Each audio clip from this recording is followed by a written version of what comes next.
In a difficult week for the National Health Service, we'll be looking at why London's A&E units are under such strain. That's a little later, and is the worst still to come?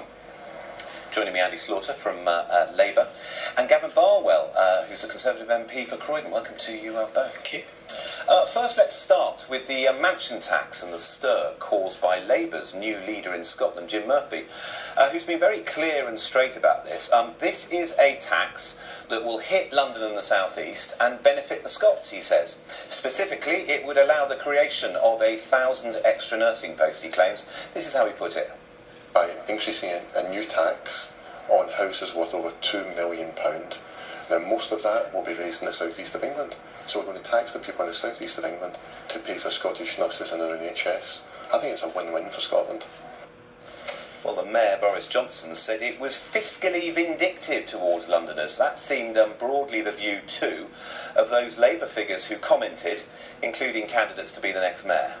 Jim Murphy, the Labour Party, has a big challenge in Scotland, and no doubt Jim Murphy is the man to meet that challenge. But simplistic promises to expropriate money from London and send it to Scotland, I don't believe will win us the seats we need in Scotland. But what do other Labour people say about this? Andy Slaughter, what do you feel about Jim Murphy's comments? Well, I think if Jim had said, I'm going to spend the money on nurses in London or Hammersmith or even in Croydon, then it wouldn't have been an issue, because we're talking about money being spent on the NHS, money which the Labour Party has identified, partly through taxing hedge funds, partly through taxing tobacco, partly through tax on very high-value properties.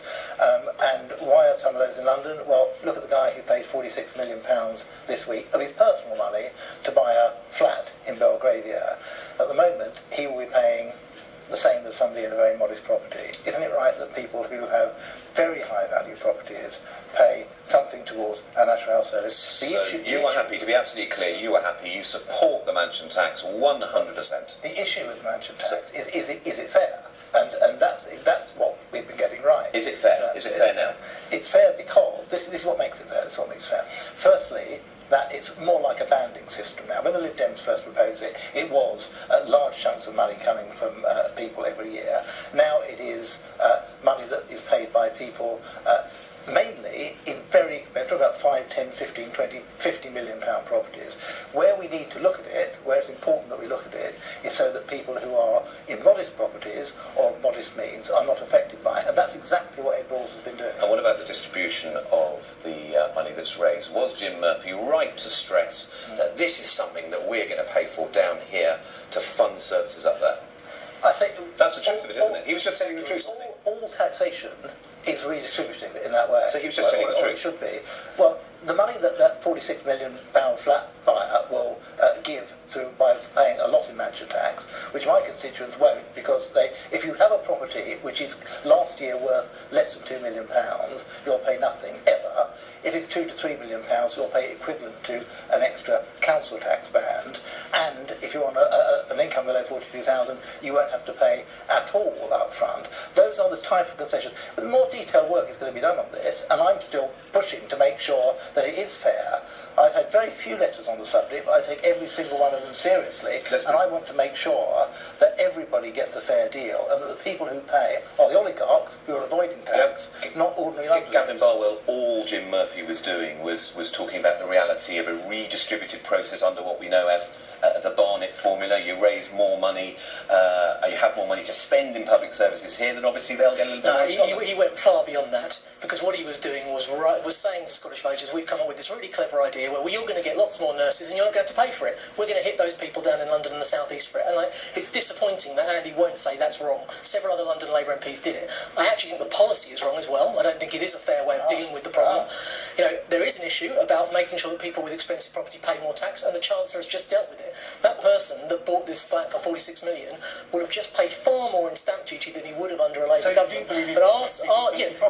You you do. But at the point of sale, and let me explain why, Andy. Because if you do it at the point of sale through stamp duty, then everyone who pays that kind of money can pay the tax. But your scheme involves hitting people who may have a wealthy house they bought years ago but haven't got the income to pay it. So doing it through stamp duty is a fair way of doing it. Unlike 2/3 of Londoners, a majority of people in the country, you think somebody who can pay £140 million for a flat in London should pay exactly the same council tax as somebody who's living in an ordinary family home. And the real difference between the parties here, of course, is that our proposal involves a big increase in stamp duty for the very wealthy, but cuts for everybody else in London, whereas all Labour is ever interested in is raising more tax.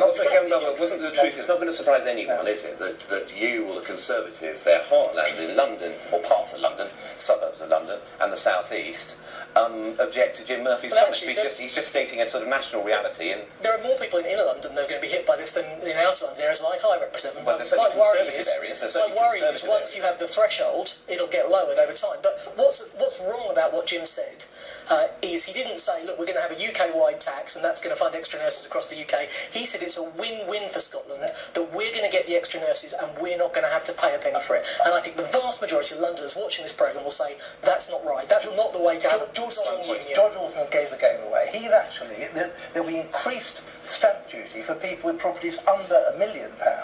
He is in favour. No, the threshold is £950,000. As most people will say. What's the threshold, Andy? Exactly. So £950,000. People paying £1 million for their property, not £2 million, will pay that. George Osborne's given the game away. Everybody now is in favour of taxing very high value property. We are not in favour of taxing people in ordinary family houses and modest means. Right. That's the scaremongering that the Tories. So you are in favour of hitting people that can't afford to pay the bill. Let's move on, because otherwise we'll be spending the next 15 minutes